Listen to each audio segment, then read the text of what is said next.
Welcome to the new podcast, Motivated Masculine Men podcast. Goes off the basis of motivated masculine men, and yeah. So check over motivatedmasculinemen.com, and you can have a look at the shit that we have. And we're going to talk about healthy men's masculinity today. John, welcome. I want to say thank you for being our first guest on this podcast. That's And awesome. Yeah. Yeah, and it's gonna be good. I'm gonna throw a little thing out there as well. We talked about it just before we started recording. It was my birthday, 2 days ago on the 10th. And so yeah, happy birthday to me, and let's go. And I'm doing man stuff already today. I'm doing a big old brisket. So down in the smoker, and it smells so good because it comes right through the window right next to me, and I'm like, oh my God, my mouth is watering. But anyways, enough about man, enough about what's going on. John, we haven't met before. I got introduced to you by a mutual friend, and you were like, yeah, cool, let's talk healthy masculinity. Let's talk about, relationships and health and wellness and purpose. And so I want to thank you for being on here, John, and tell us a little bit about you and your background. And I know you run a podcast too, which is pretty funny. I listened to some of it. It is pretty funny. It gets a little wild. Thanks, Chris. I do appreciate it. And I'm happy to be the first guest. I'm kind of honored now. I know what our first guest felt like on our podcast. It's pretty crazy. Yeah, we were introduced. I mean, my wife, let's just be real. My wife told me about you a while ago, actually, some of the other programs that you run. And she's like, you need to do this. You need to hook up with Chris. And I'm like, all right, cool, cool, cool. And then you posted it on social, and I'm like, I'm in 100%. I'm in, like, didn't even think about it. So, um, wow. Tell me about myself. Really. It's hard to talk about myself in this situation, right? Like, no, I'm an electrician. I've been doing electrical work for 22 years. I have a blended family. Unfortunately, my first marriage didn't make it. Um, I have two beautiful daughters from that marriage. Ashley, my wife, is amazing. My second wife, she is a rock star, always pushing me to be better than I was the day before, which is awesome. Um, when it comes to and we Ashley had a child too, and so she's mine as well. I fully claim her as my kid. We don't When we talk to people, they're like, wait, how does that work? No, you said you had three kids. Yeah, we do have three kids. They're our kids. It's our family. Like, yes, we have to share a parent, but they're ours. uh but other than that, there's not much to me. I'm just a working class man that is trying to navigate the world of what it is to be a man these days, and it's pretty crazy, to be honest with you. It's real crazy. And I feel like the last 6 to 8 months it's accelerated. Like, you're seeing more talk about it, you're seeing more posted about it, you're seeing more people trying to define what a man actually is, in a way. What is masculinity these days? Because you have the likes of Andrew Tate way the hell over here, and then you have the movements that have been in my mind, and I'll say it out there, is, my personal beliefs. And again, before we dig deeper into this masculinity stuff, these are just our beliefs and our thoughts on things. If you don't agree with them, cool, let us know. Perfect. Let us know what yours are, because again, it's all about discussions. The day and age now is, if you don't believe what I believe, then we can't be friends. And it's like, well, no, that shouldn't be true. It should be, yes, we're allowed to disagree. Let's have a conversation about it, and we're still allowed to disagree at the end and still be friends, and still get along. And so these are our beliefs and our thoughts and how we feel, and they evolve and change. And that, I know, if over the years, mine's evolved and changed consistently. Uh, you know, you've got Andrew Tate over here, who's that, I would say. I mean, some of the stuff that he says, I'm like, oh, okay, yeah, I can kind of understand parts of that, but majority of it is way too far. And then you have the likes of, the feminine movement, which is great, and we've given women all the rights that they should have, but it's also, in my personal beliefs and opinion, is diminished the man. And I used to say it when I was in law enforcement: where's the white man's group? Like, it took me ages to get into the police because I was a white young male. and they wanted ethnicities, they wanted women, they wanted all these different things. And it's like, well, okay, that's all good. I believe that we should be giving them equal opportunities, but not at the expense of everybody else also. But that's my little rant there. Over. No, and you're right, man. You're 100% right. And it's funny because you get, and it's not even in my book the feminist movement. It's the extreme feminist Hmm. movement that is the real problem. Like feminists, real feminists are fantastic. Um and yeah, they've women have all the rights that we do. And I 100% agree with you, Chris, is that the people that are, you only hear, unfortunately, right? You don't hear from guys like yourself. You don't hear from guys like me. You hear the ones that stir the pot the most, right? And Hmm. that's the extremes on both sides, right? Nobody, Andrew Tate, yes, I agree with you 100%. There's some things I'm like, okay, I kind of agree with that part of what he's saying, but there is so much in that world, in his world, and surrounded by the people that he's surrounded by, they're just as extreme as everybody else is on both sides of the fence.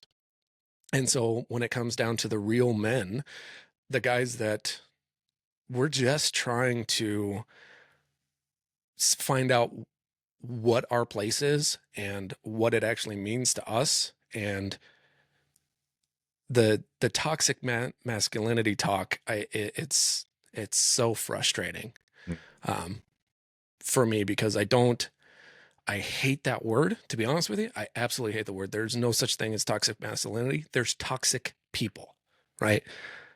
Yeah, they might be men. That makes them Yeah. masculine, I guess. Yeah. But they're toxic humans. They're Like, assholes. Let's get real. They're assholes. Like, right, right, right. They're the guys that even we sitting in a public place want to throat punch. yeah, Like, yeah, yeah. And sometimes we'll go right, tell to shut the fuck up. right, right. You know? So it's crazy to think in the world that we're in that I've got, okay, I've got a daughter that's 23 in college. She's graduating college, right? She has told me that I'm the problem, right? My own daughter said, Dad, you're a straight white male. You're the problem. And I looked at her and I said, I'm okay with being the problem. I'm your problem. You're my daughter. I'm here to make you a good human. Tough. I'm your parent. Yeah. Tough shit. Yeah. Right. Yeah. But we have our family is part and inside the LGBTQ community. So that's a struggle. Yeah. Right. And then we have my my oldest that I just spoke about. She is a straight female, but she's surrounded by her liberal college friends that are not. Mm-hmm. So it's so fun because she comes home from school and we start having these debates and these political talks and stuff like that. And I'm not a political person. I don't know enough, right? Yeah. I try to stay out of it. I watch my own bobber, as the saying goes. And she comes home, and I looked at her the last time she was home. I said, look, the truth is you're supposed to be liberal when you're 25. I'm like, just remember, as you get older, if you're liberal when you're 50, you're an idiot. Like, I can agree with definitely with that. I mean for me politically wise, I mean I live in New Zealand. Our rightist politicians are still not as right as Democrats here in New Zealand. really?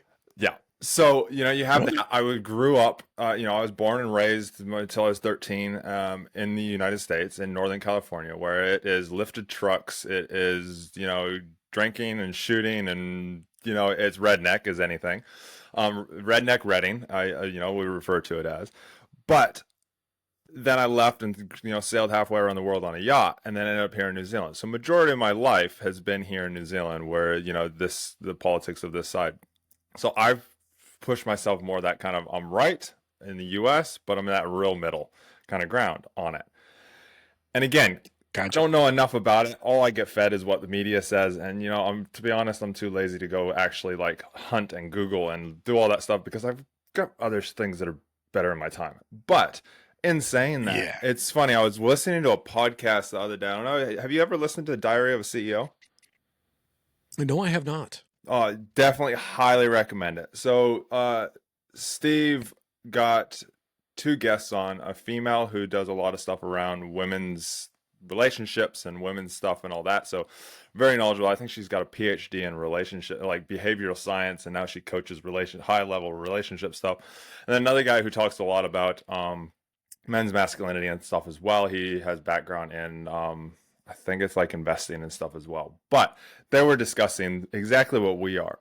And the big thing that got brought up is, one, women are struggling to find men that fit the mold now, that are actually masculine enough to, oh, look at that, I get a thumbs up bubble.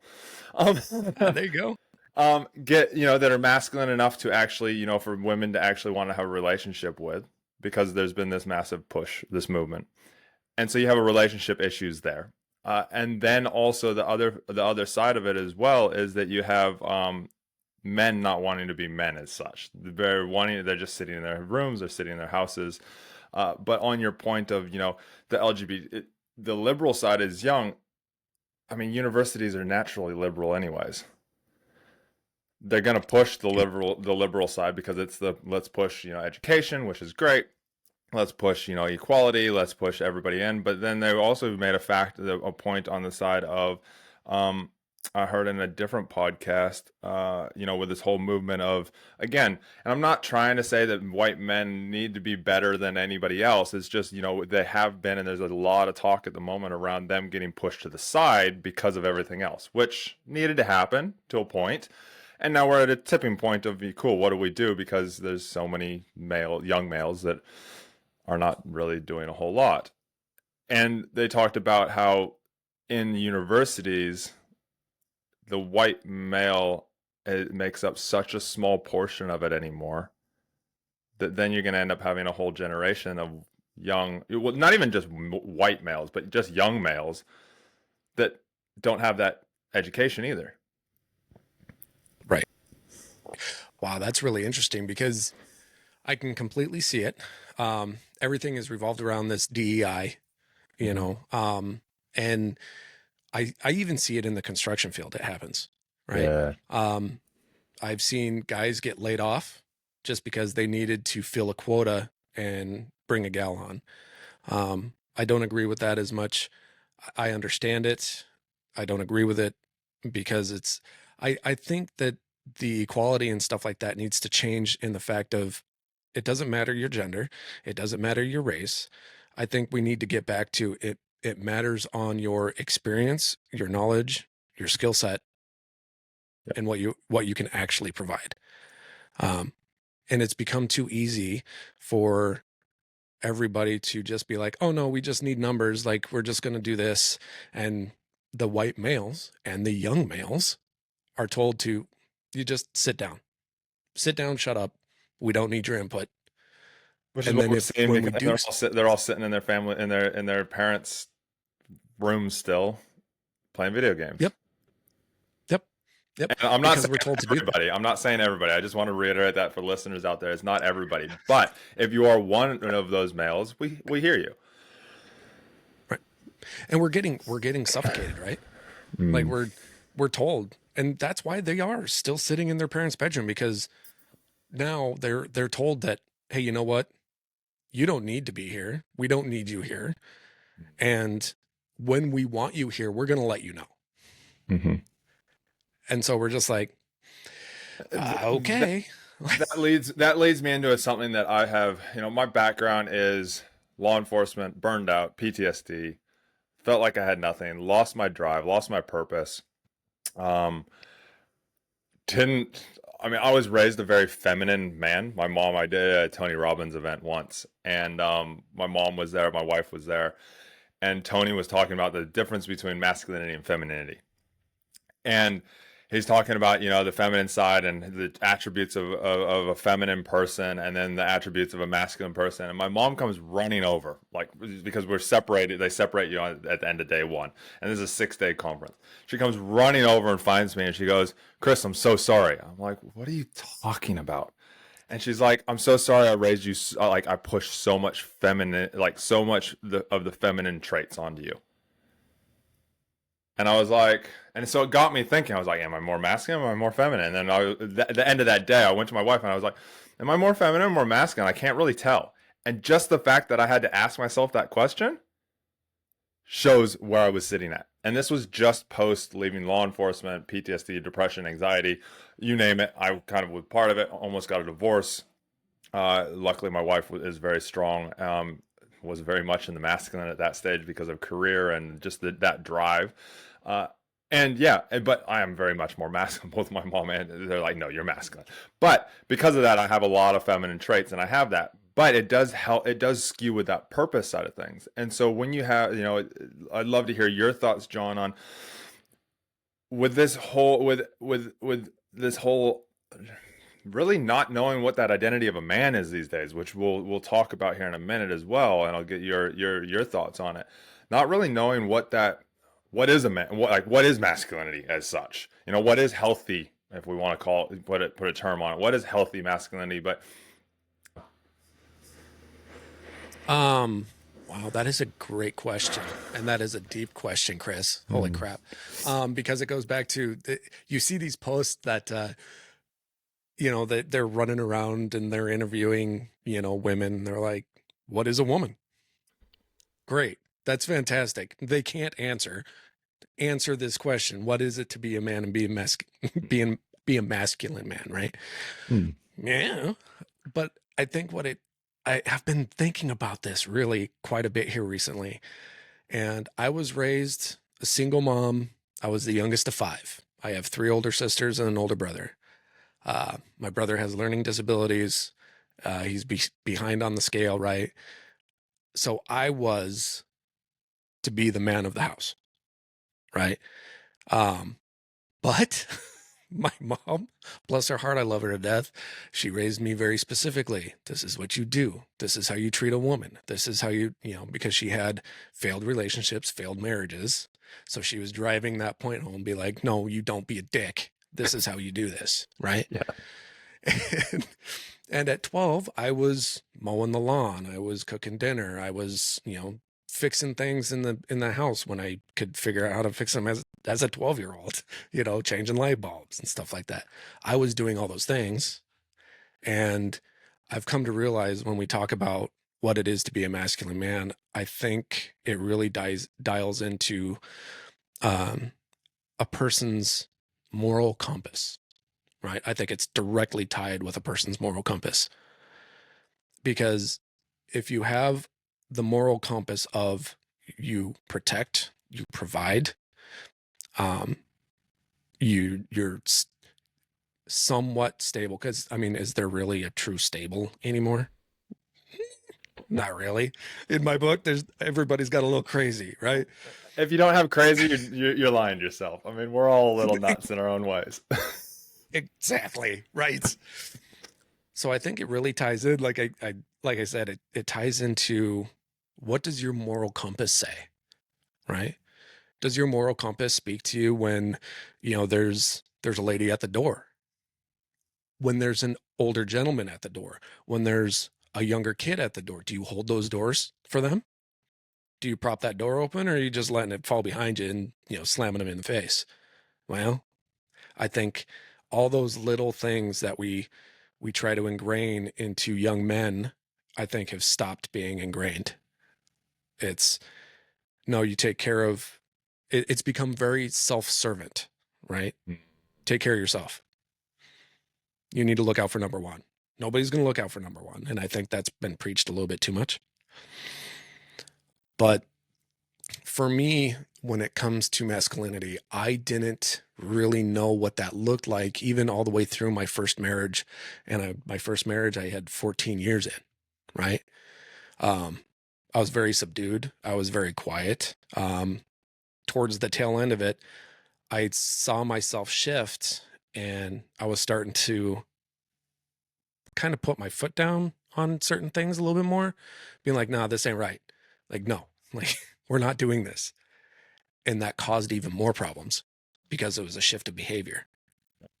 And change but I change still, of change of habits that weren't known already. That weren't known. Right. And I could feel myself changing. Yeah. And this is as I'm older, right? Got married super young. I was in my 30s when all this started to kind of progress, and I'm like, wait a minute, no, I'm doing this, and I'm saying no, and I'm stepping up further and I'm getting a little bit more firm, not violent, for love of God, never violent, but just being a little bit more firm on things, right? Taking a firmer stance on things that I didn't agree with. And that caused problems. That caused huge ripples. How feminine? I mean, and I don't want to, there's no blame judgment on yours or her side, and obviously she's not here, but I always wonder how, because like my wife and I, to put a little perspective, and thanks for sharing all of that, John. I know it can get vulnerable, a lot of these conversations at times. So I want to first say thanks for sharing. And men out there, you do need to share with either your men's circle or your wife or your girlfriend or somebody, especially when you're going through stuff. I know my wife my wife was she acknowledged it when we were working through a lot of the stuff after we almost I asked for a divorce. I almost cheated on her. All these things that came out the back of policing that was actually not me. It was the trauma of the job that kind of was the catalyst for a lot of it and changed me. But I remember when we were going through all of this, she goes, "Man, I have been forced into being so masculine because of the roles and the people that she worked with." She worked in the building industry. She's an event manager, so she had that feminine touch of the creative. But she's like, I got into event management because I was working in a building company that did education for builders, and they needed to run some events, and they went, and literally this is what was said to her: "Oh, you're a woman. You'll be good with it. You'll be good with events. Can you do that? Can you do this?" And this is back. This would be probably 15, 20 years ago. Um, and so Okay. she was surrounded only female in this office company, and she's not like, oh my god, they were assholes or anything like that. Looking back, she's like, man, did they do some dumb shit, and they were misogynistic, and like they had all that, all those kind of traits, early 2000s. Right. But she's like, because I was in that, and then corporate New Zealand, corporate America, all of it is very masculine driven. You look at all the female CEOs, you look at all the female high level execs in that, and there's very few that actually sit in what I would call femininity. They've actually adopted that masculine, hard, short decision making, fix things quickly, not the creative. Let's look at different perspectives. And yes, there are more now, I would say, that are happening, but when she was coming through, she was like, this was me. It was like, we've got to be quick. We got to, it's decisive. Yes, she brings her creative side into things, but it became very masculine and had to have that tough skin. And so when she and I, because I can be very masculine as well, didn't know how to deal with it, didn't know how to, because again, how I was raised, as I talked about before. Um, and so we butt heads. And as soon as I became a cop, where I would go to work and I would be extremely masculine, I'd be the protector, I would be the provider for people, I would be there, I would be that moral compass. I mean, talk about a profession where you got to have a moral compass. And then I come home and you can't have masculine and masculine because they butt heads and things don't go right. And so same thing, I think, and we've talked about it, my wife and I, a portion of why I end up where I did is because of that masculine side. So where was I going with that train of thought? I got off on a tangent there. But That's all good. it's that, I think that it's real important, as you were saying, around, those shifts and those changes, is to identify that we all do go through those changes. And also when you're trying to figure out what that moral compass or that masculinity is for you, is really identifying, okay, cool, what do I believe in? What is that purpose? What is that drive? What do I want Yep. meaning to be for me? Right. That's huge. That I think I think men, and I'm gonna say younger men, boys, they're never asked that question anymore. They're never asked, what does what what's important to you? Right? Like if you see something bad going down, what's going on in your head? Like, do you want to intervene? Or do Mm. you want to just back away and run away?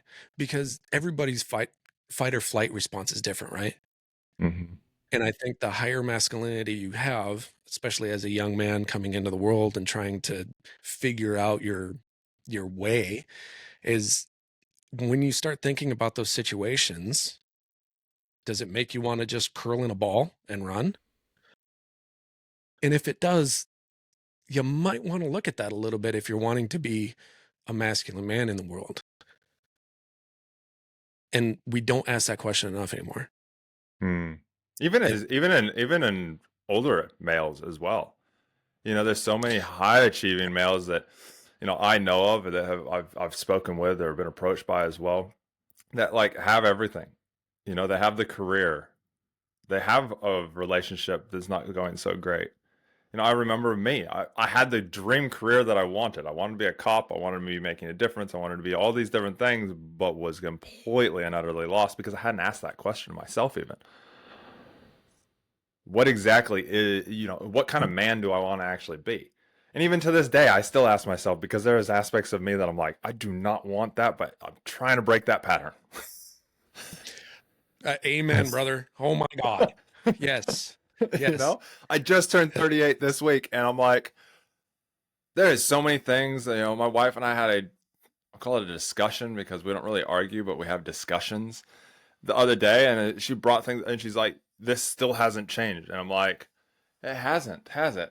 And I'm like literally in my head going, and I'll be totally honest here. I was like, I feel like a failure. I feel like I'm absolutely failing this marriage because I haven't changed the things that mean the most to her, and that comes down into that protecting, providing kind of aspect. Because I'm like, the thing that's most important to me is creating less pain. Like, and that just stems back to my childhood. It's a process that I've worked on and figured out. And so I'm like sitting there going, far out. I'm creating so much pain in her that she's miserable. Okay.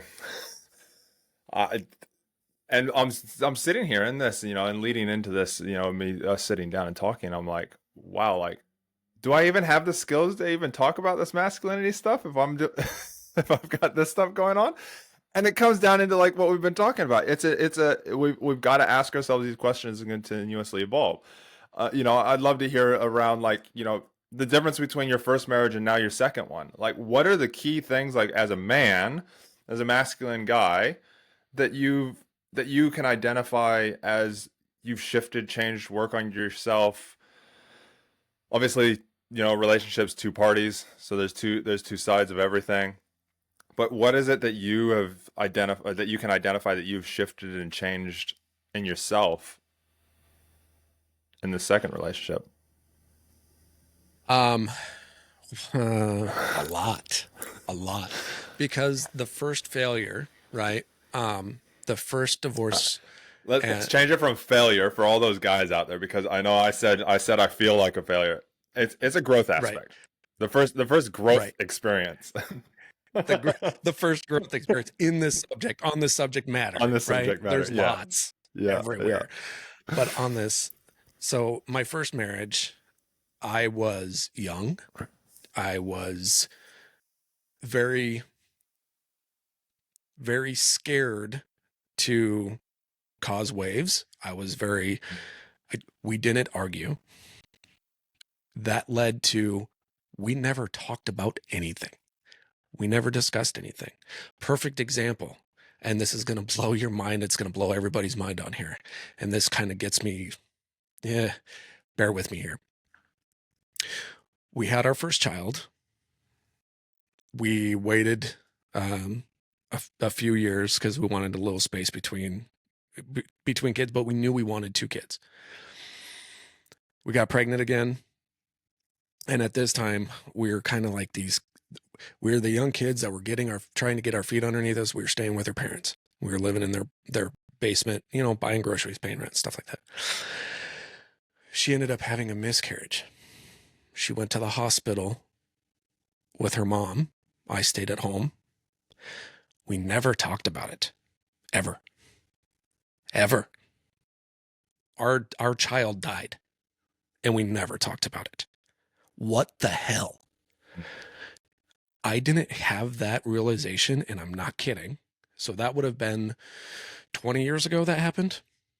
I didn't have that realization until 6 months ago when my new wife and I were talking about that. And she goes, "Why didn't you guys ever talk about it?" And I'm like, "Oh my God, we never talked about it. We never closed that chapter." Like, holy Never were able shit. to experience those emotions or anything. I'm sorry to hear that, man, as well. Like, Right. And I bottled them up, right? hmm. I stuck them down as far deep as I could and I moved on with shit, Yeah. right? Don't, gentlemen, if you're out there, for the love of God, don't do that. Oh my God. It will, and it will create toxicity in everything once you start doing that, once you start going down that path. It just ruins. It's like a piece of moldy fruit in a bag. One might mold, but it's going to mold the rest of them. Okay. Um, but I think the difference between that marriage and now and the things that I've changed is I'm becoming more okay with being vulnerable, and the things that I'm willing to take to my wife now and be like, "Look, I'm struggling with this. Help me out." Because I think we forget as masculine men that it's okay to be vulnerable. It's frankly, I'll just say it, it's okay to cry. It's perfectly acceptable, I right? always say it's great to cry. Crying is your emotions releasing from your body. Right. Right. And what it does with the chemicals in your brain, Yeah. it gets rid of that stress. It's a stress relief. Like Shit, it, I'm gonna but put out there. I don't know about you, John, but I cry in movies, man. Like a happy movie, I I'll tear up, cry. right?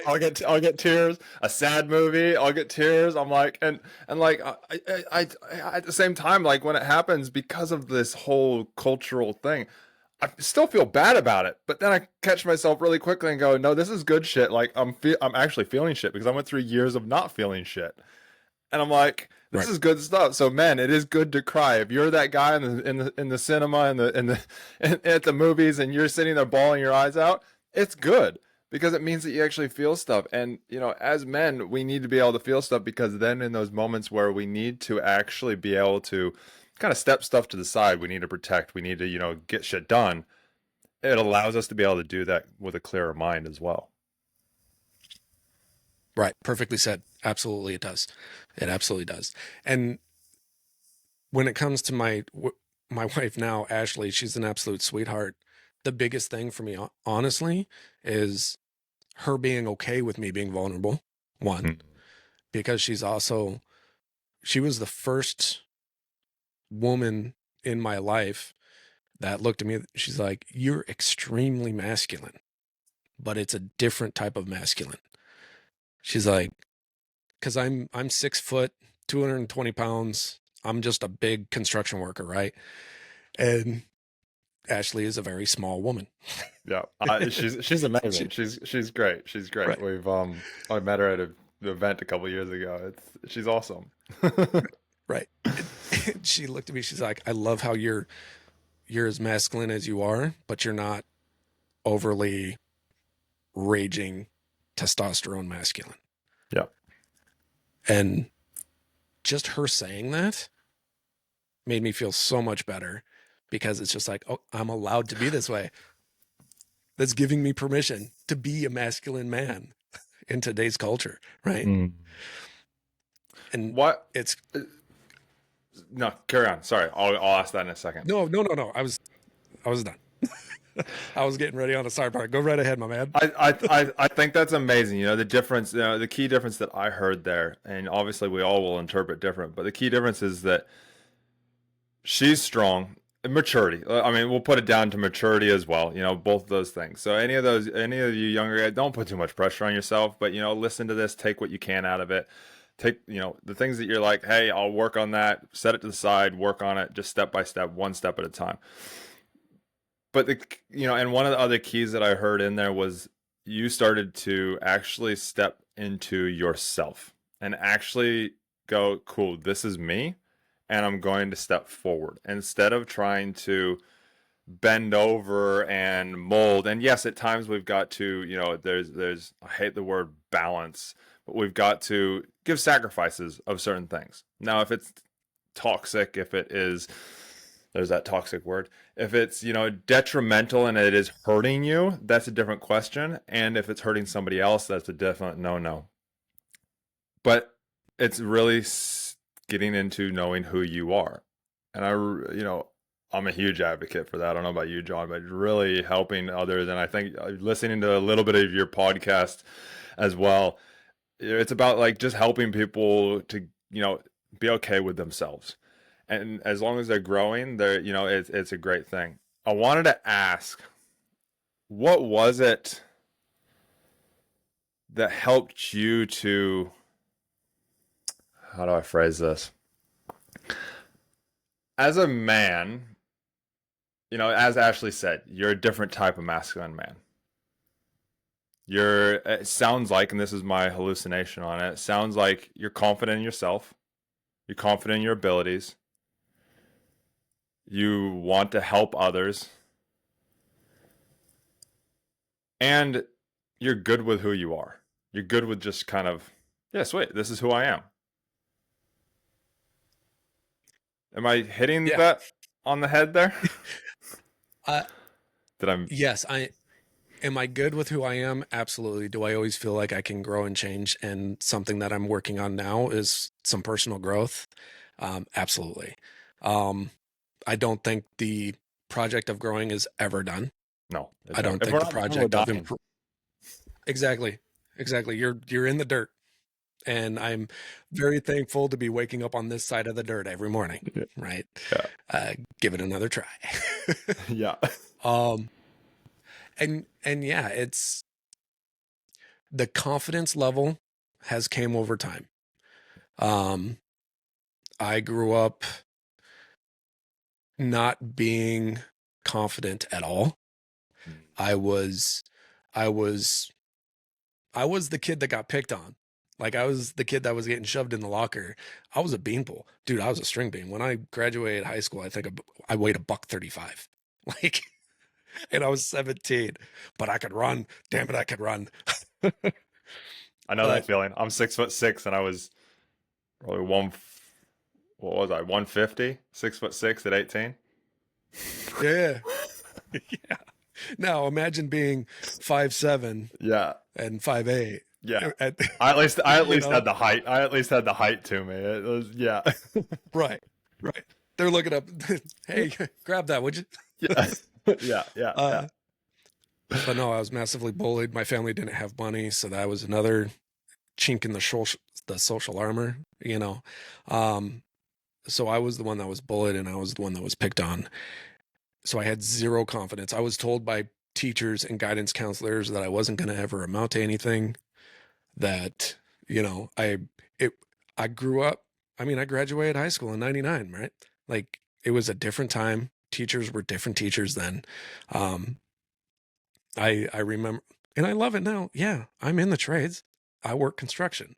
I'm building cool shit every day, and I'm making good money. They Yeah. can all just go fly a kite. I don't care. But in the confidence level came very slowly to me.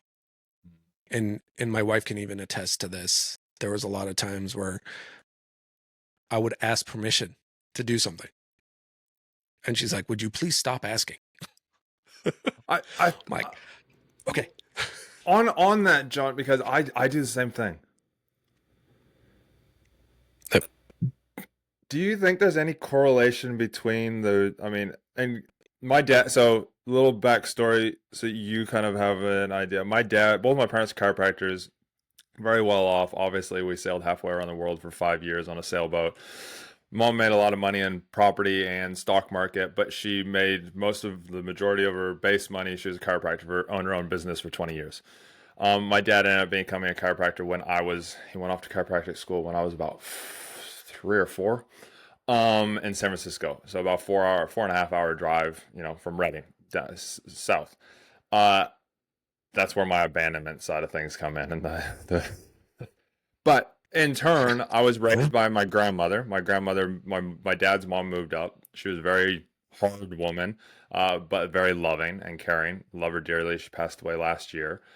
Uh, I'm sorry. but she was like another mom to me. So again, raised by almost in a way that kind of single mom, but my dad was still around, but not really there. And when he was the best friend. I can identify it now. He was the best friend. You know, if my dad reprimanded me, it was a fist fight pretty much. I mean, I have memories as a teenager getting in fights with my dad, who would always win because there's just that respect. I said it to my wife the other day. I was like, if my dad and I still got in a fight, he's 60, late 60s now. I was like, my dad would still win. It's like, Right. but again, I think that's that masculine respect side of things. He and I have done some sparring, and I was like, it's so weird punching my dad. Like, I don't like this. but Right. but on that, do you think there's any correlation between that the first marriage, the young man with, you know, like you and I, well, you especially, I can't really say completely myself, but having that being raised more with that single mom or that feminine aspect as we're kids being around all that and trying to figure out that how to be that true like protector, provider at the young age? Um, I can honestly say it's a bad idea.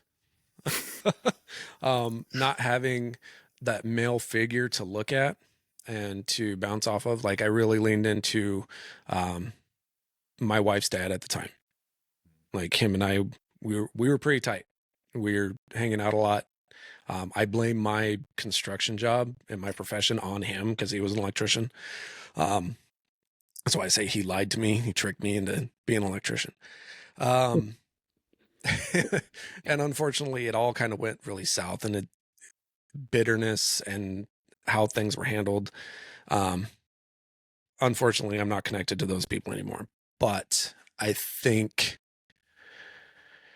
being young, being raised by primarily women, um, it it made me so, and just the way I was raised and the social aspect and how I grew up, you know, it made me so I forget, I don't know what word I'm trying to grab here, but it's that self confidence to knowing what is good and what's not.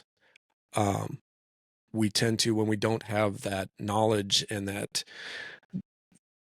I don't know, yeah, I don't know what word I'm looking for, but when we haven't seen it and we haven't grown up with it, we will attach ourselves to whoever gives us a tiny grain of attention, right? And it's just like, okay, I'm all in. She likes me. I'm all in. Like, no questions asked, no hesitation, no nothing. I look back on it now, and of course, hindsight's 2020. And I'm like, yeah, that was me just looking for love Mm. and just latching onto the first thing I got. Yeah, You I know, would say, yeah. My wife, same thing. She, we went, and luckily I worked, and again, very strong woman. Um, yeah, wow, the way you said, yeah,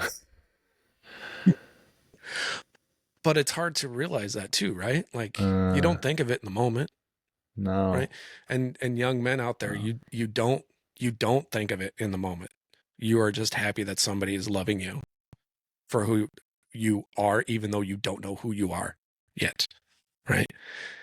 And I think teaching men and young men, we need to teach them that it's okay to not chase after the attention. You don't need the attention. You want it, yeah, but you don't Feels need nice, it. but you don't need it. It feels nice, right? And I think that that ties into that self growth and that self realization quite a bit because the minute that I started not needing that, I realized I didn't need that acceptance. My attitude started to change. Mm. And I started becoming more of who I am today, which wasn't okay with my now ex-wife. And that's why she found two other gentlemen to do things with. Yeah. She didn't like what I was becoming, even though Mm. I was just becoming me. Yeah. right? I Which is want to I okay. want to talk I want to talk more about that because that ties into the relationship side of stuff that I'm passionate about with this men's motivated men's you know group as such. I want to know your thoughts on when is the right time to exit and when is the right time to keep fighting? Because as men, we are fighters Oh yeah, and we want to yeah, fix we are. everything. And becomes a massive problem. It's a huge problem as I step more into my masculine, I find myself just wanting to fix things for people faster because it is a masculine trait. And so for all you men Oh out there, do not try and fix your woman. It does not go well unless she asks for it.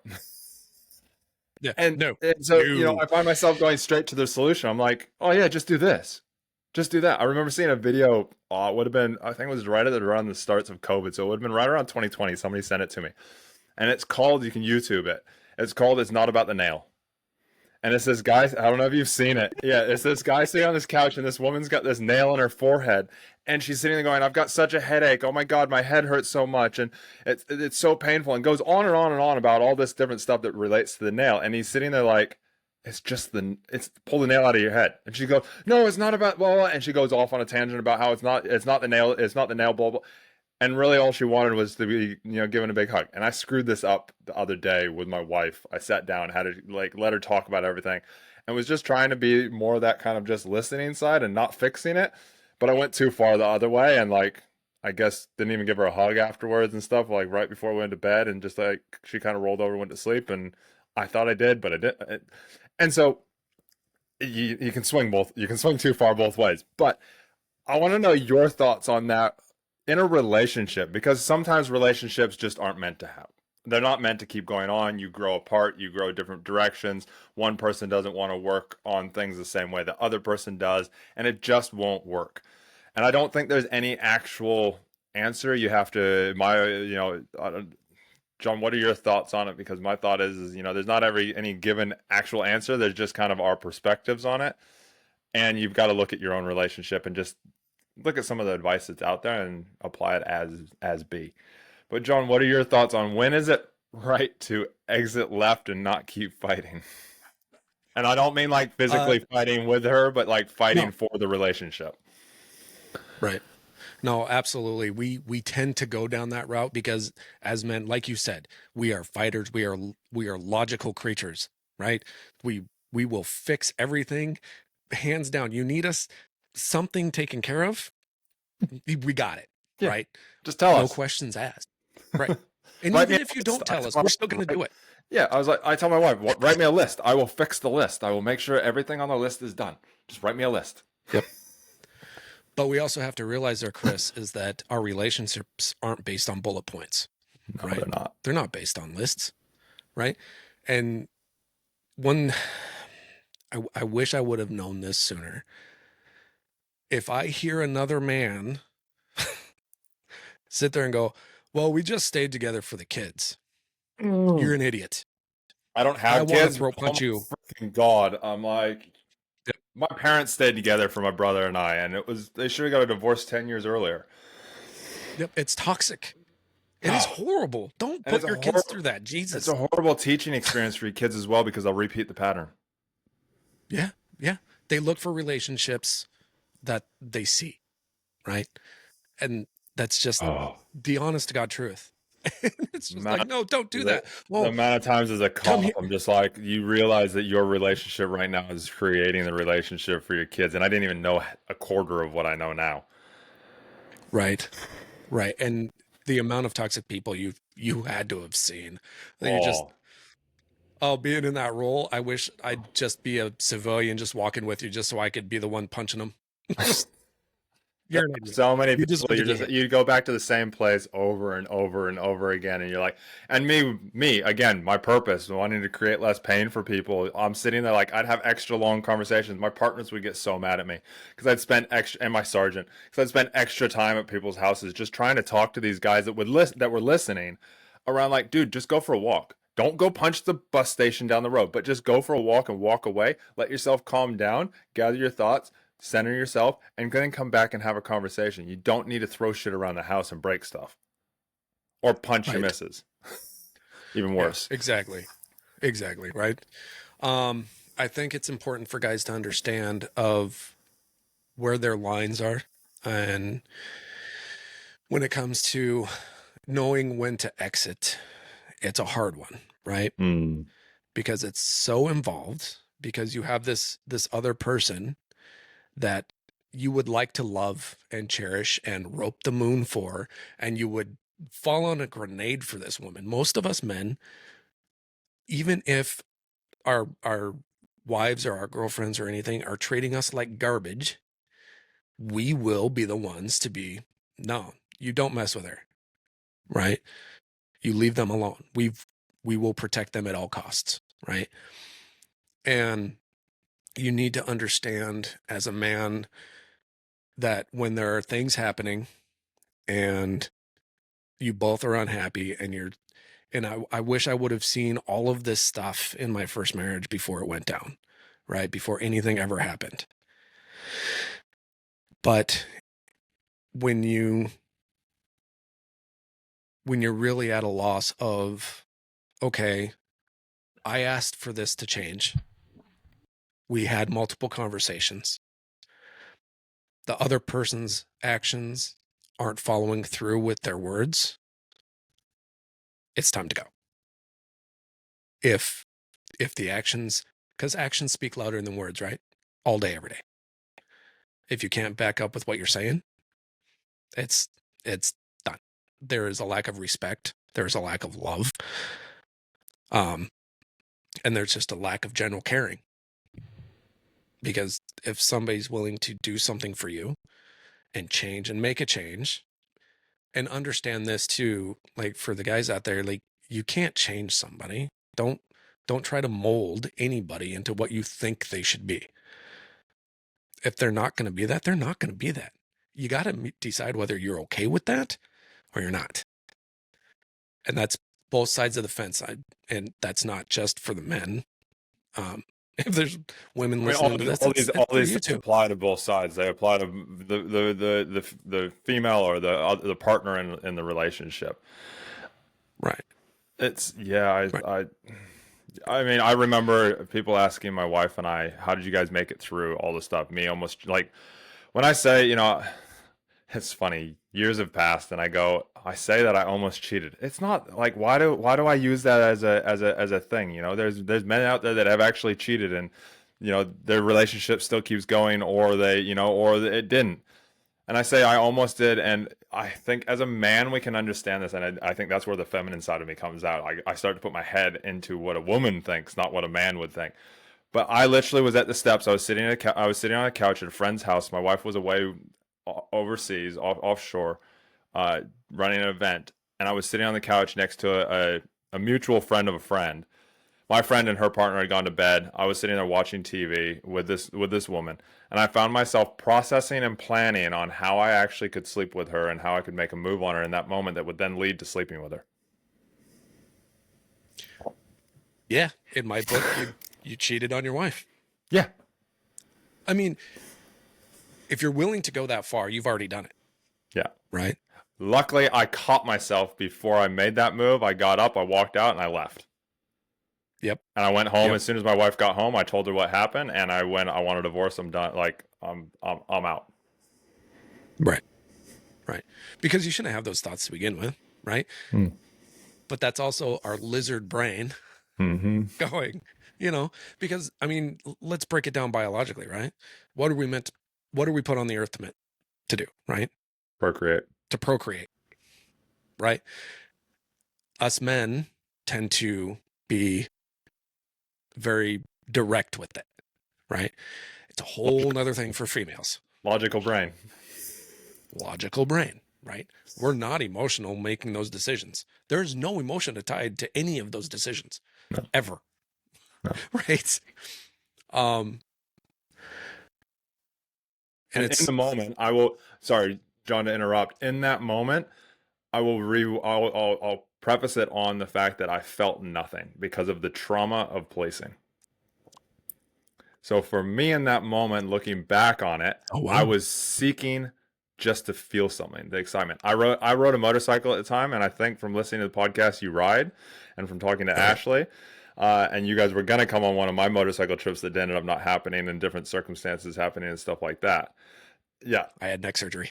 yeah, that's what it was. It was neck surgery, and then the trip ended up not happening anyways. But I rode my motorcycle home. I owned a R6 at the time, sports bike, crotch rocket. And I rode it home so dumb that I'm surprised I'm actually still standing on this planet because I needed to. I went, oh shit, I did this. I need to feel something again, and started to actually push myself into adrenaline. So my Right. search in that moment was to feel something. Again, a lot of my trauma stuff was related to the traumas of policing, and as we talked about earlier, not talking about it.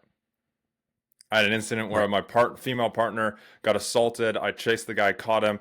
All of this, he ended up getting nothing for it. Long story on that side.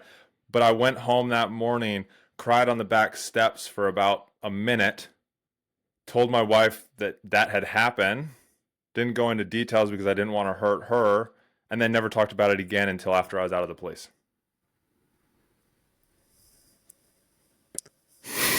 Wow. That was a Do you think, Chris? trajectory of my policing career as well. Made me start to hate policing, made me start to hate people, made me start to go down that I'm going to say it, toxic masculine side where it was the aggression, the aggressor, the you do as I say, not I don't lead you anymore. You just do what I tell you to do, and if you don't, you're going to feel the consequences because I have the power Yeah. at home and at work. Totally makes sense. Do you think we do that with our significant others and the people in our lives where we don't give the full information, not because we don't want to, but more along the lines of we don't want to be a burden. Yes. We don't Uh, want we don't want to be a heavier burden on them than we are. yeah. We're okay carrying it. We're supposed to protect them. We're supposed to be the strong one. We're supposed to be the one that can hold the ground. We're supposed to be the one that when something goes wrong, we can make it. My wife says, even still to this day, if there's ever like, and we've been in some situations where shit's going down, and she's like, I don't want to be around anybody else but you. She's like, you go into this weird state of calm, and I recognize that I go calm in chaos. Like I thrive in chaos, which is a good thing and a bad thing. But when shit is going wrong, like I've had a few incidents where, things are going on around us, or there's, medical stuff was going on with my wife at one time on a trip, and I just went into straight calm. There was no panic, there was no nothing. It was just literally, and so yes, I totally agree that we don't talk about a lot. Men in general don't like to talk about these things with their significant other because they don't want to burden them. They don't want to, in some cases, don't want to look weak, and also want to show that they can provide and protect beyond anything else. Right. I'm going to call bullshit on all of That it. causes Yep. That causes that right there. That one thing causes so many problems in our lives Mm-hmm. as masculine men because we don't get to release that stress. We don't show vulnerability.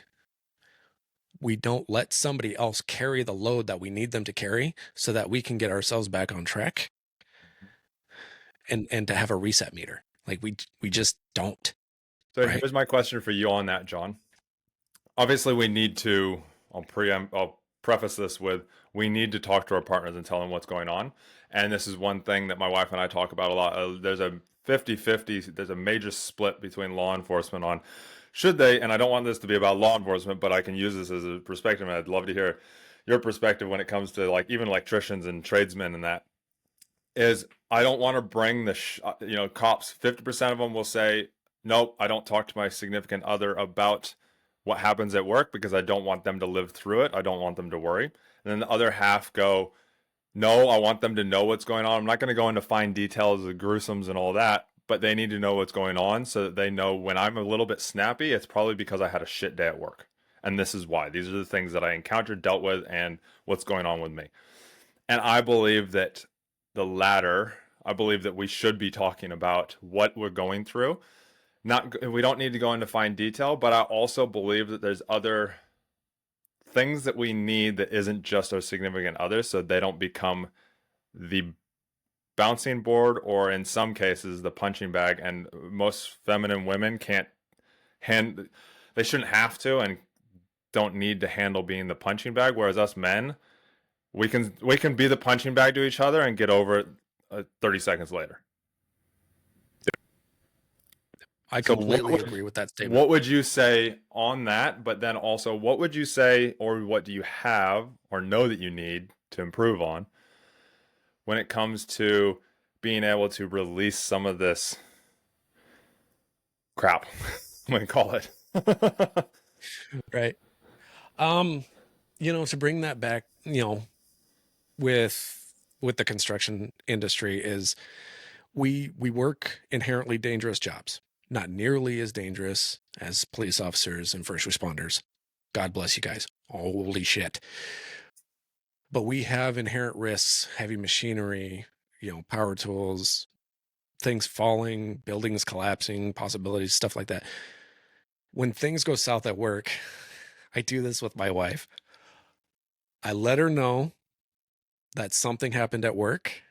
I don't let her know the details because I don't want her to be scared for me. Yeah. Right. I'm an electrician. Is there a chance that things could go really south really fast? Yes. Do I tell her that when a piece of equipment blows up? I say there was something happened at work and we let the magic smoke out of a piece of equipment. That's where I go.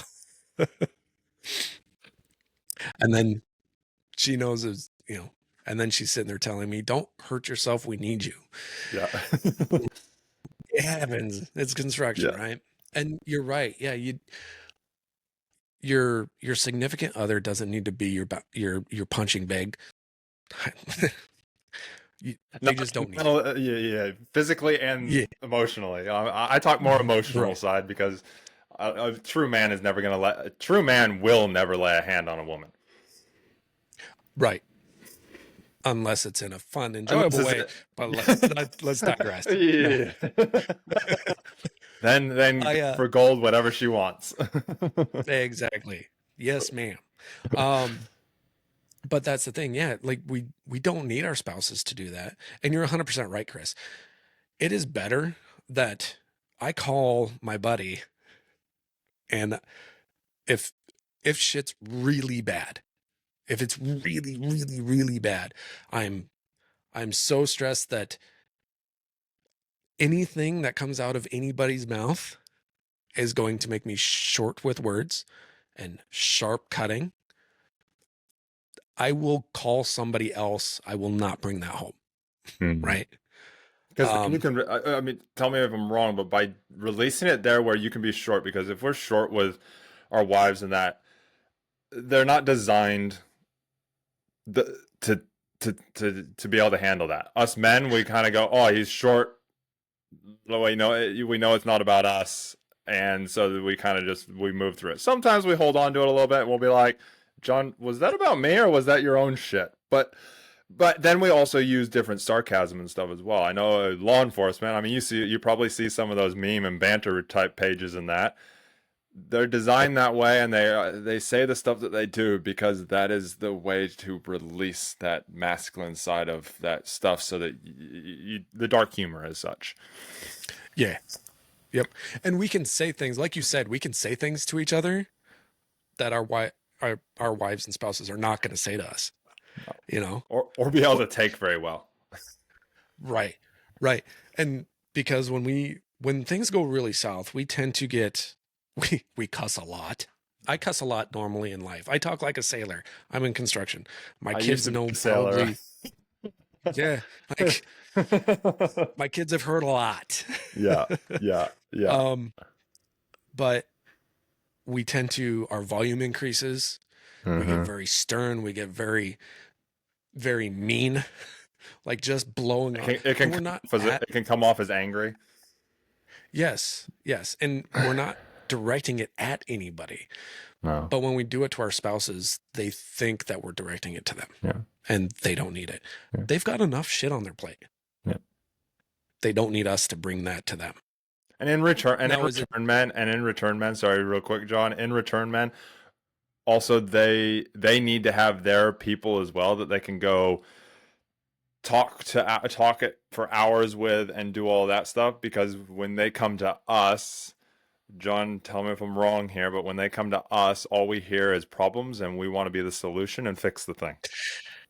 yes, And so at absolutely. times when they come to us, we need to continuously remind ourselves we don't need to fix this, we don't need to fix this, and then ask them what they would like, how can we help?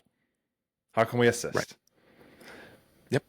And ask the question. Oh my God. Remember to ask the question, Yeah. because we automatically go into fix it mode when sometimes, and I've tried to do better with Ashley of be like, okay, do you need me to do something? Do you need an option to fix, or are you just venting? Yeah. Because vent all you want, baby. Like, Yeah. Yeah. it's okay. Sometimes it's good if you can ask that question early on too, because otherwise our mind sits there and goes, "Oh my God, I need to remember all this stuff, and I need to fix." Okay, cool. What's the solution? How am I? And so we're sitting there thinking about that instead of being present and going, "Okay, cool. She just needs me to listen instead of create a solution plan for her."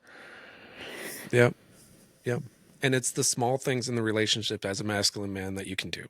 Mm-hmm. The tiny things make the biggest difference. Yep.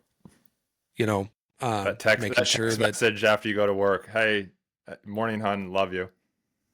yep, yep. It's funny you bring that up, because Ashley just got on my case because she hasn't been getting the text messages before 6 a.m. anymore. I'm like, yes, you have. And I looked it up. I'm like, oh, it's been over a year, Oh 13 shit. months. Ooh, sorry. Uh, it's usually at morning break now. Morning, Yeah. honey. Yeah. Um, yeah, the morning text, the I love yous, I come in and I get a little childish with it, and I'll freely admit that there's days I need affection.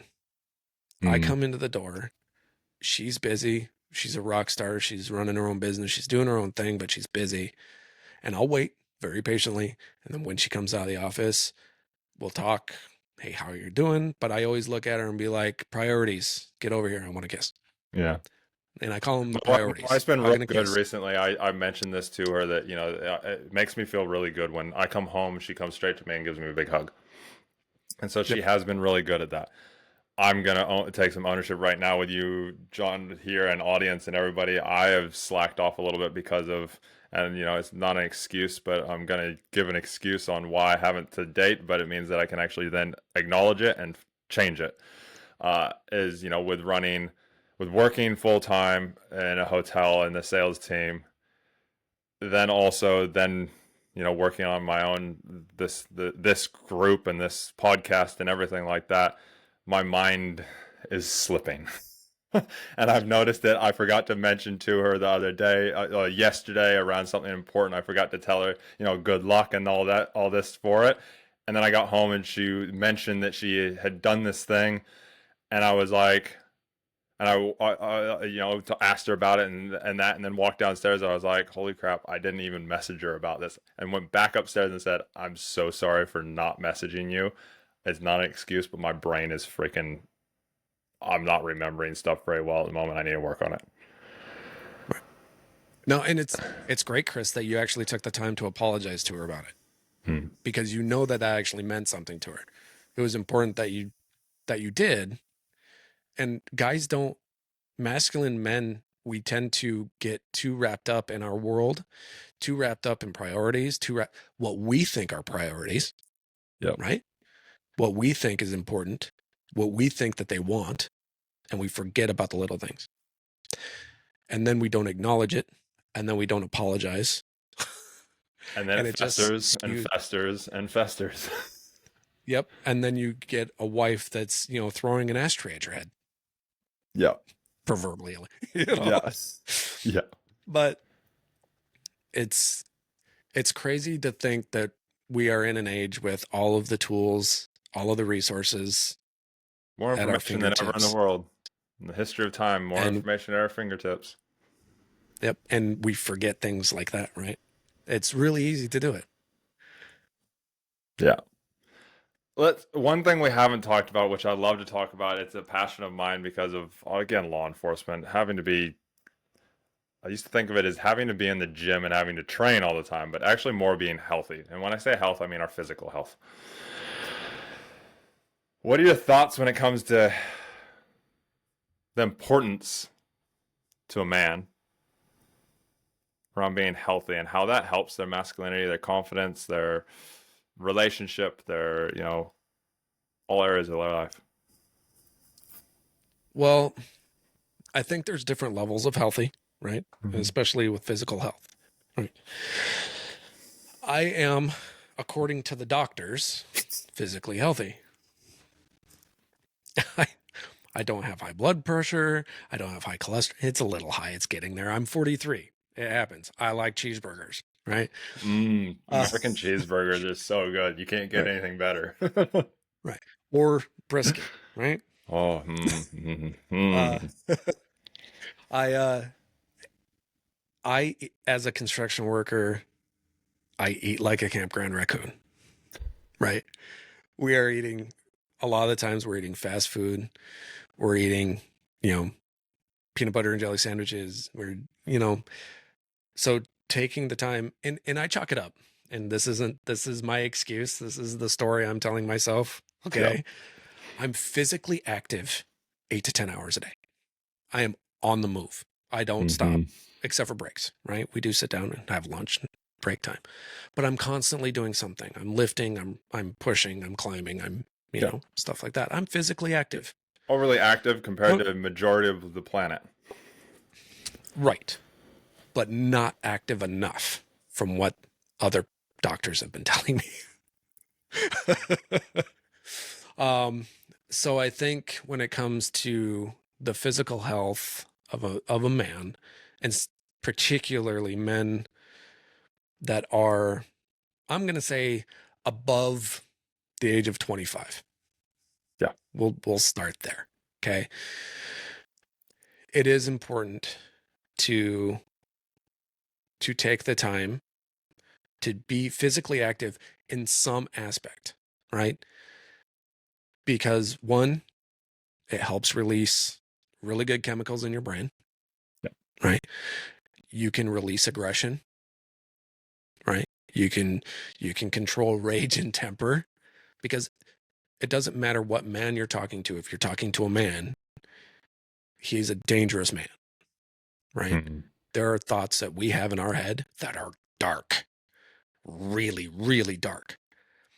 And it gets worse. It gets worse when you have kids, right? I bet. Because I know I have planned in detail what would happen to somebody if they messed with my family, any of my kids or my wife. And it is dark. Oh, I've had detailed plans of like what happens if somebody messed with my wife. Like you watch those TV shows where something happens to a woman, and your mind as a man instantly goes to, what would I do if that was my wife? Oh, you would want to make sure I'm dead. Yeah. And dead, You like don't want coded out. There is no coming back. Yeah.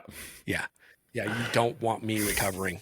No. If Yeah. if you get your hands on me, make sure you end me, because it's not going to be good. Yeah. Right. I've always said that you have one chance to hit me, and you better make it count. Yeah. Yeah, absolutely. And it better not be with your fist, because that's not going to be strong enough for that level of rage in that moment. No. I'm not going to do it, but yeah, it's important, because when you work on your physical health and you work on and you really focus, because I've had times that I was physically active, and unfortunately it was right after my divorce happened. I got physically active. I started running, but I realized I was running out of pure rage for the situation, right? I wasn't eating right. I was smoking. I was drinking a lot. I was working 10 to 12 hours. And then I was coming home, putting on my running shoes and running 6 miles a day, like every day, just out of rage, right? Yeah. Gentlemen, I'm here to tell you that is the wrong way to do it. Yep. I've got stories of that as a cop. I was a skinny fat kid. I was a skinny fat guy. Lean as shit. Yep. I could tell you that McDonald's at 2 a.m. cleans their ice cream machine because you can't get a McFlurry or a soft serve. Right. Right. Between about 2 and But 3 in the morning, they're cleaning their machine. Don't even try. don't bother. Right. No. And you're right. But when it comes to the physical health and what it means for us men is it means that one, we take the time for ourselves because we will Mhm. sacrifice our own time. We will sacrifice our personal time. And for you ladies that are married or in a relationship with masculine men, he is going to sacrifice his time for everything in your life. We are the first things we set aside Mhm. for everybody. So taking the time to actually take care of yourself is huge. It is gigantic, but it also helps you find more of yourself and the level of happiness that you can get from it because you can be like, yeah, I'm actually doing that now. I couldn't do that a month ago. That's Mhm. cool. Those achievements, those little achievements, is Yep. it's huge. It's yeah, it's it's massive. I mean, I'm a huge advocate for it. I've run programs on it. I've run a whole business on it for 5 years, helping mostly women. So I got a real detailed into women's heads and performance. It's insane. I don't recommend anybody try and go there. Um, but in saying that, yeah, like, last year I started a new role and ended up getting into that thing of not really training. So I wasn't. I mean, I have to catch the ferry at 6:45. I then am not home till 6 p.m. And they're just excuses and they're things that I would, tell my old clients, just get over yourself and make it happen. But I had no real goal. And so I in a way, dropped back into that habit of when I was in policing. But in policing, I still went to the gym consistently. So it's not even the same. It was the first time in my life where I really, oh no, second time. When I trained for our version of SWAT, there was after the selection course, there was about 6 months where I just was like, I'm done. I'm just going to step back and I'm just going to just relax. And it was kind of nice. But then again, same thing happened like this time. But yeah, spent about 6 to 8 months, about 8 to almost 12 months where I didn't go to the gym really. I would go maybe once or twice a week. I'd maybe run once a week. I was like, that's enough. It's fine. And for that stage, it was fine. I was drinking too much at work because I was hosting people. So I'd have, a drink at least, a couple drinks at least a couple times a week. I was eating okay-ish, but I was feeling like shit. Like, and then it clicked into my head, and I don't know how you can, relate to this like currently or, maybe in the past, but then it clicked in my head, oh my God, I'm trying to be a race car. I mean, I wasn't running trying to do any of the second business type stuff and that, but I was like, I've lost my drive. I feel like shit, but yet at the same time, I wasn't trying to be a Ferrari at the time, but I was trying to be, a performance Civic, you know? Yeah, the GTIs, right? Yeah, I was trying to be a GDI. I was trying to be that kind of performance car, but I wasn't trying to be 1,000 horsepower, Dodge Charger. I wasn't trying to be a Hellcat. Right. Right. But at the same time, I was like, man, I feel like I'm performing like a freaking, oh, what's it? Like a Toyota Corolla. And I'm like, wow. So Yeah. I've changed that the last 6 months, and like I do a 25-minute half-hour workout. Nothing insane, nothing crazy, lighter weights. I'm eating healthy. I'm meal prepping. I'm doing all this stuff. I feel freaking amazing. Yes, granted, got too much on my plate now, and so my brain it's not foggy, but it just forgets stuff again. But you feel better. You feel like you can move around. You can feel more active. I mean, what have I lost? Almost 20 pounds because on purpose. Not that I need to, but on purpose because I want to lean out. Because I go to Hawaii next week. But again, goals and purpose, drive. That I want to be healthy. I want to be good. It fits into that purpose. I was in pain and such when I was a little bit heavier, and whereas now I don't get the hip pain from past injuries and all this. John, what are Right. you doing at the moment to work on your health, or what is if you've recognized something in our conversation where you're like, actually, I need to step more into this. What's that thing as well? Well, I will be 100% honest with you. Last June, I had neck surgery. Yes. Right before I had neck surgery, I had, I was tossing around the idea of actually learning jujitsu Oh, and starting to do some. I love Brazilian jiu-jitsu. I I was a wrestler as a kid. yeah. A lot of the same basics go into that. And I love the saying behind it. It's like it's professionally folding clothes with somebody else in them. Yep. And I've never but done it's jujitsu, but I've done Krav Maga, I've done karate, I've done CQB. Yeah, and yeah, there you go. there's something that comes along with it with confidence in as a man when you know how to take care of yourself. Right. Right. And so I reeled back from that. And of course I was laid up for 4 months after surgery. They had me on a 10-pound weight limit for 3 of those 4 months. And I looked at the doctor. I said, look, either you're going to sign a 100% disability form or you're going to release me so I can actually start PT and get back to work. Cause I'm going absolutely batshit crazy here. I can't even work on my house. And that will kill a man. That will, again, it comes back to everything we've talked about for the last, however long we've been here. It Right. comes back to that thing of if we cannot provide, if we cannot protect, if we cannot feel like we are here for something, it destroys us. Yeah. It strips our self-worth 100%. It will, that's a great term. It will destroy us. But then I've realized here recently that I really need to start doing something. Um, because the activeness of the construction site and doing that physical labor just isn't cutting it anymore. It worked really well for a really long time. But now I can't get rid of the weight that I gained during my surgery. And I went back to work in November, right? And we're April now. Yeah. I've I've I've lost like 5 pounds. And Hey, that's still 5 pounds, you know, man. I'm gonna congratulate you on 5 pounds because 5 pounds is 5 pounds, and it didn't go up. right. And so it's one of those deals that I'm starting to dial in more. I'm trying to make a conscious effort to figure out a good game plan and figure out the best time that it fits into my life with all the other priorities and everything else. Because I think if you just throw it into the schedule somewhere, you're gonna screw everything up, Yeah. you know.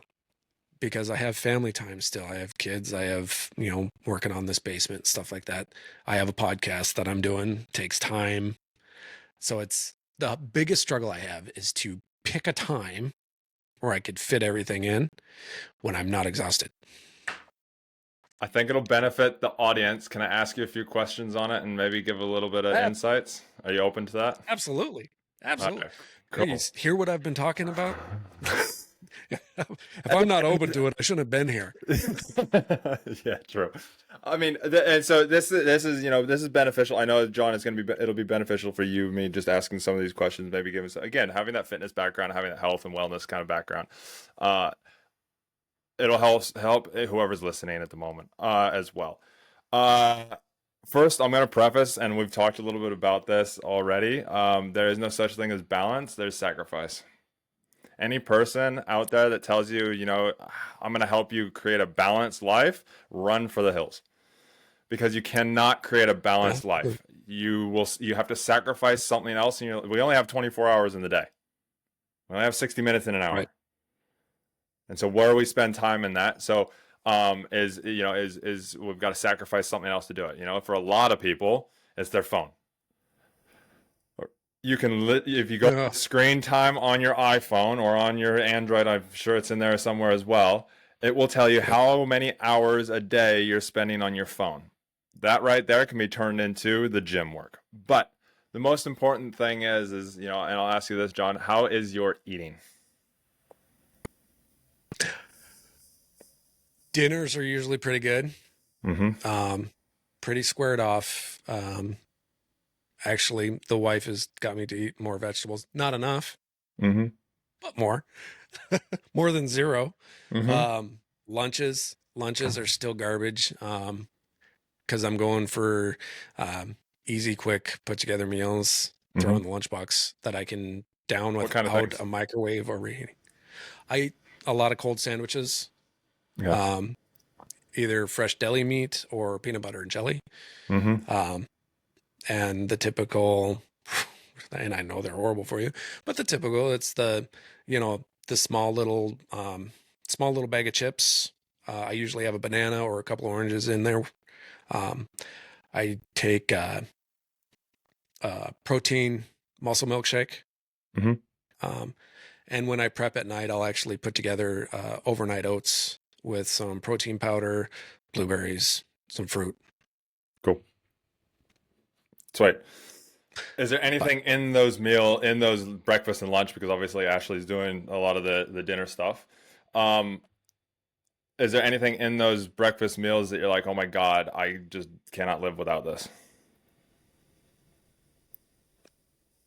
I'd say the fruit. Okay, The cool. fruit's probably my favorite. That's totally fine. Fruit is great. Like, yeah, I mean it's all carbs, but it's good carb. Like it is, it's carbs, it's fruit, it's fiber, it's good. It'll get those get that rear end, keep that rear end working well. Right. Um how long does it take you to make your sandwiches at night before you go to work the next or in the morning? 10 minutes, Yeah, if that. cool. Couple of sandwiches. Sweet. So I don't know how you are, but I'm going to tell you what I eat, and then you can kind of take this away, and then we can talk a little bit around like other options that you could have and how it can help. Because right now what you're eating is all carbs, besides maybe a little bit of Absolutely. protein in the deli meat. Majority of people on this planet, especially men, especially women, men also. But most people, especially when they're trying to lose weight or they're trying to tone up or anything like that, uh, most people, when they get started, are not eating enough protein. When I say protein, I mean a chicken breast, a 100-gram chicken breast has 25 grams of protein in it. You said you're weighing 220. Yeah. If you're going to, well, even as construction, lifting stuff all day long, like, I mean, are you lifting stuff a lot being an electrician or not so much? Yeah. Yep, cool. Yep. So you're lifting, you're using muscles, you need protein to rebuild those muscles and keep things going. Also, protein when you're eating when you eat protein, you'll actually feel less hungry, so you'll snack less Yep. because of how your body processes it. Don't ask me the science behind it because I can't remember.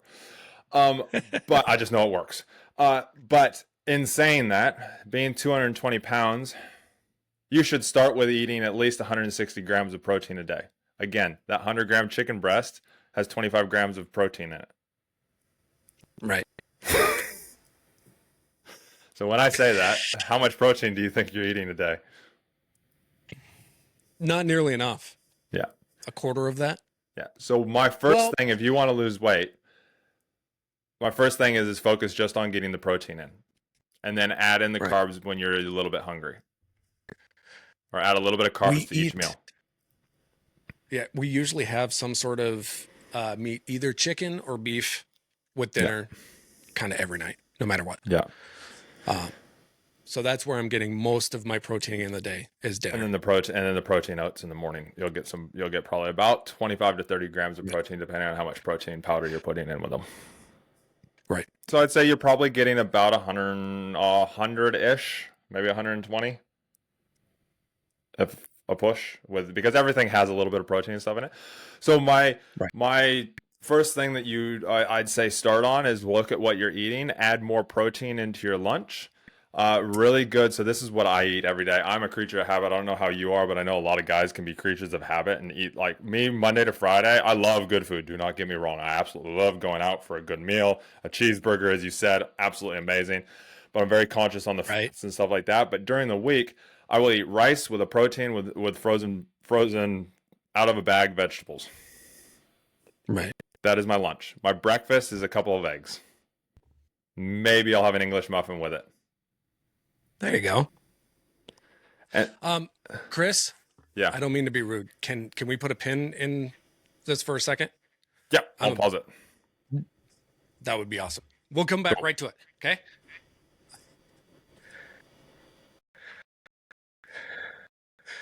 Sorry about that. Cool. No, that's all good. Hey, man, when duty calls, duty calls. So you were talking about you have your, you actually eat. So this is what I have for my lunch. So I prep all my meat on a Sunday for the week. Good. So I will go out and I'll buy 4 pounds of chicken breasts and I'll roast them all, or I'll slow cook them. I've started slow cooking with some capsicum, with some taco seasoning on it, with some onion in there, a little bit of maybe like a little thing of like chicken. What do they call it? The chicken for making chicken Bouillon broth, cubes. whatever that thing is. Yeah, like a bouillon, but I get like the gelatin looking type one, so it's a little bit more actual chicken Yep. type thing. So toss all that in the slow cooker. You don't need to add any liquid because there is like you get the liquid that comes out of the chicken breast, and I put it in there and I put it on the slow cooker until for like 8 hours. And let the slow cooker do its thing. And then I just shred it all up, and then I put it all into a Tupperware. Toss the protein into the like toss the chicken into the fridge in that big Tupperware. And then each night I'll make rice. So then I kind of do out. So I'll do about at the moment I'm cutting, but on average, if I'm just trying to say maintain, or for you, for example, I would say rice wise. And again, this is real basic. This is what I do. Figure out your own stuff, or whatever. But this is what I would say, John, for you, for example, is I would do probably about 120 grams of rice dry before you cook it. Cook that up, put it into a Tupperware. About 100 grams of frozen veggies is what I do. Put that in there, and then I take about 160 to 180 grams of that chicken breast, and I put it in there, put it in a Tupperware, throw it in the fridge. Then the next day I take it to work, and here's a little hint for you: unless it's 120 degrees out, that chicken can actually sit in a cooler bag for pretty much most of the day, and it won't actually go bad, and you won't get salmonella and all of that. Then I throw it in the microwave for a minute and a half to 2 minutes at lunchtime, and I eat it. I'll put some soy sauce on it as well a lot of times with the rice. Yeah, no, for sure. And that's, what do you do when you get so sick and tired? And I really want to ask you this, of Of that, chicken. Why I eat do mince. what? I eat hamburger mince. Hamburger like hamburger. We call it mince here. We call it Oh, okay. hamburger meat. You just change it up. So like just buy it in the packet. Again, about this, I do about the same thing. So hamburger meat has more fat in it, so you just have to take that into account for calories. But to be honest with what you're doing, and I eat that for lunch and dinner, so I'll eat the same thing. And what I do with the hamburger meat is I'll just take like I get those big things of taco seasoning Yep. from Costco, and I literally just do that. So it's literally taco Right. meat is what I'm eating. And so, but I have the rice and the veggies Oh, exactly the okay. same. Fair enough. Fair enough. Because again, creature of habit. Sometimes I'll change it up to pasta, but you just look on the back. But again, if you're getting enough protein in, and then at dinner, you could use the same meat, or you just make sure that if Ashley is you're blessed enough, Ashley's making all the food. My wife and I eat separately because we've done this. She's done bodybuilding comps, all this stuff. We make different things because she likes different things. I'm like I said during the week, creature of habit. My food is my fuel. It's like putting gasoline in my gas tank Right. in my car. I'm just eating for fuel. I really don't care around all that. It's just like, cool, get it in, get it done so that I don't have to do it. Now, on the weekends, that's a different story. Sorry. My wife and I will go out normally about once a week or once every 2 weeks. We'll go out to dinner, have something really nice. And then the other days, we'll eat together. We might have spaghetti ball in it. But again, I'm looking at that meat. And once you get educated on it, you kind of go, oh, that's about the right amount. And if you're not trying to, you don't have to be super strict on it as long as you're on average. You're not. It's the snacking as well that can do it. It doesn't sound like you're snacking much, but you'll be surprised actually by eating more and eating more of like right stuff. It'll feel like, oh my God, I'm eating so much food because of how active you are. You'll burn way more calories than I do every day because I sit in an office chair all day. You're up moving around, you do a ton of steps. I mean, I still do about 10,000 steps walking to work and from the ferry building and walking to the ferry from my house. But you're active, you're moving, you're lifting stuff, you're doing stuff, all of that. I'm going to the gym and then I'm just walking and I'm sitting in a chair and walking around the hotel occasionally. Gotcha. So that would be, for you and for other listeners. I mean, that's what I do. You can adapt and make different things, but the main thing I'd be looking at, And I know it sounds really monotonous, but tracking your food with something like MyFitnessPal and entering things in, there's a thing to it, but looking at it, scanning food, because then you start to get aware of what you're eating. It's just like as an electrician, I'm sure that I mean, I know nothing about being an electrician, and I know if I do anything, I'm doing it ass backwards and Right. really wrong. Whereas if I educate myself, I come to you, John, and I go, hey, John, I want to wire X, Y, and Z. Show me how to do it. Now I'm a little bit more educated on it. It might take me 2 or 3 times of you showing me how to do it. And then all of a sudden, hey, here we go. Like now you can Right. do it on your own.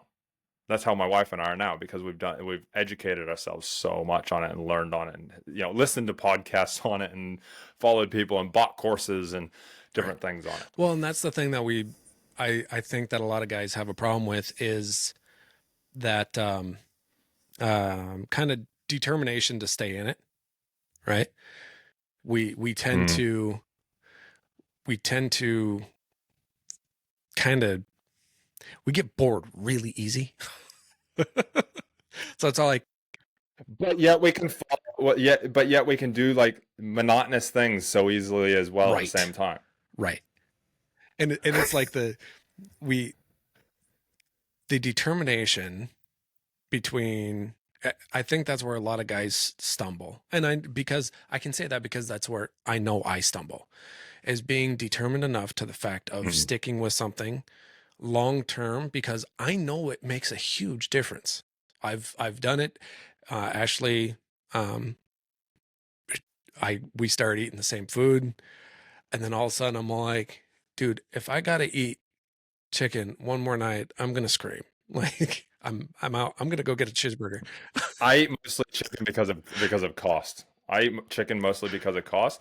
But here's something. Here's how to counteract that, John. And this is something that we've talked about already. Is that purpose? Men need a purpose and a drive. So it's attaching. I don't want to say goal because yes, goals are great in that, but people put way too big of goals. Like for example, I don't know what your total weight loss goal is, what a number you want to get down to, or what you want to look like, or something like that. But it can feel so far away that yes, it motivates us in the very beginning, but then we lose sight of it and we get bored with it. We need to focus on the tiny stuff, on those little purposes. Like I said, my purpose and drive, which I've learned, and I coach people on this. I did it on the other weekend with a couple of my wife's friends. We are sitting on the beach. I got way too sunburned because we were sitting out there and I was having fun running people finding their purpose. I was like, this is amazing. And mine's to create less pain in myself and others, so that we create the best version of ourselves. And so by me going, hey, I need to focus on my food, I need to eat this same stuff as fuel because it's going to create less pain in me in the long run or even in the short term because I have something there. I'm not sitting there going, oh, what am I going to do? I'm not spending a shit ton of money on takeaways Right. or on random shit. Our fridge at the end of the week is empty. Well, that's good. I mean, that's, Because we buy, hey, look, I get another thumbs up. Because we buy what we need and we know exactly the amounts that we need. So there's a lot of different aspects on it. So on your point there is really getting clear on the purpose on why you want to do it. Again, you said the question. Ask yourself what's important about it. right. Right. What's important about losing that weight? And get dark with it. Us men can get dark. Use the Right. darkness Well, and that's the thing.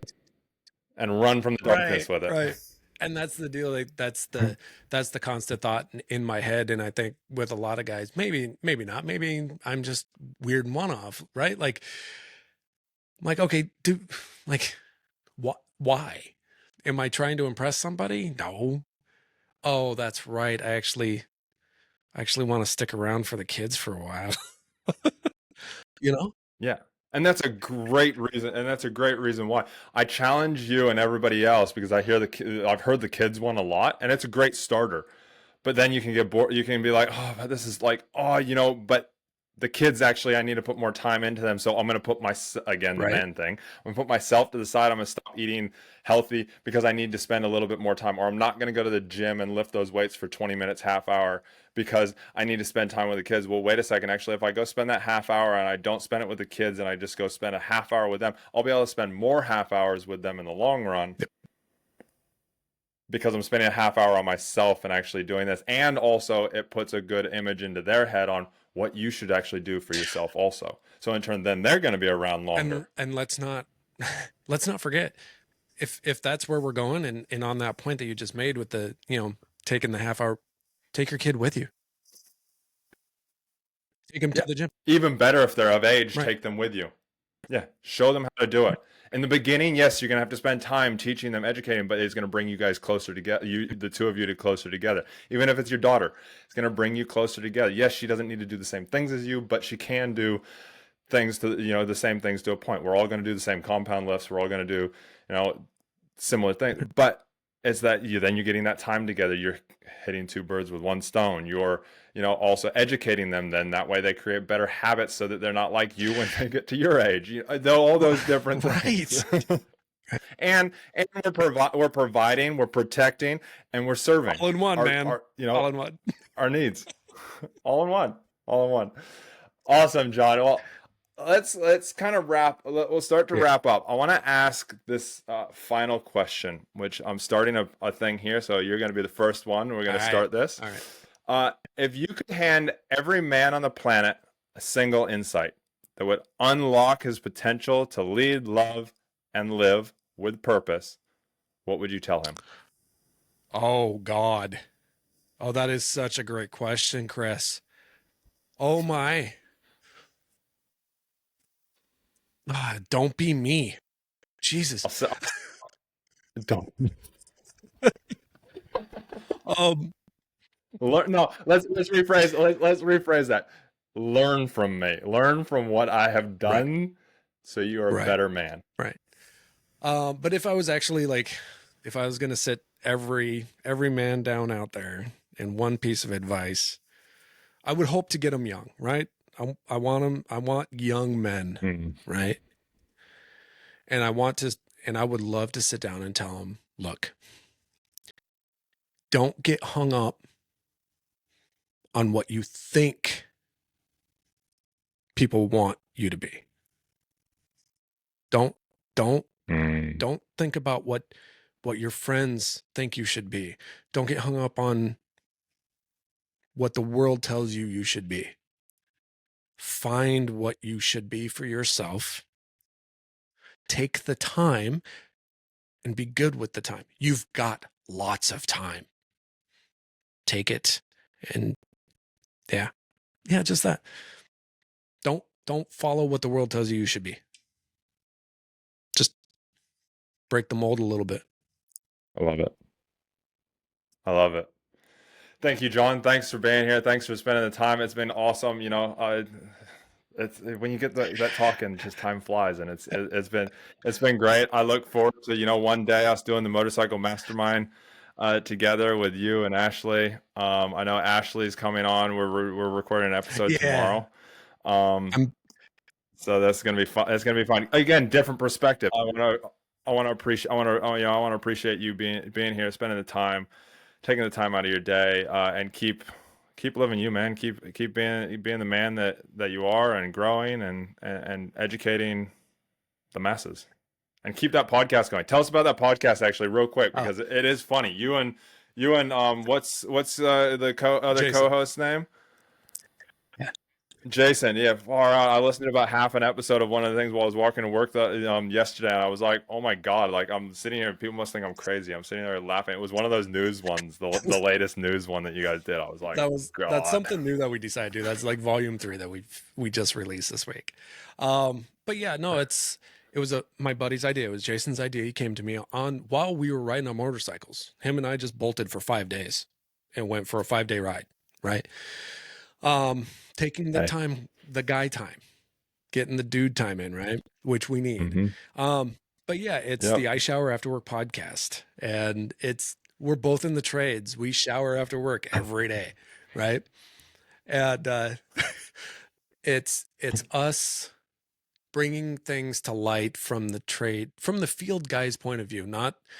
There's too many podcasts out there construction wise that's all based around the engineers and the office guys and the it's the clean shoe mafia, as we call them. And now we sit down, we have a drink. A lot of them, we've had several drinks. We get spun up, we get loose, we have a good time. It's there to make people laugh. It's there to make people angry sometimes. We're okay with that.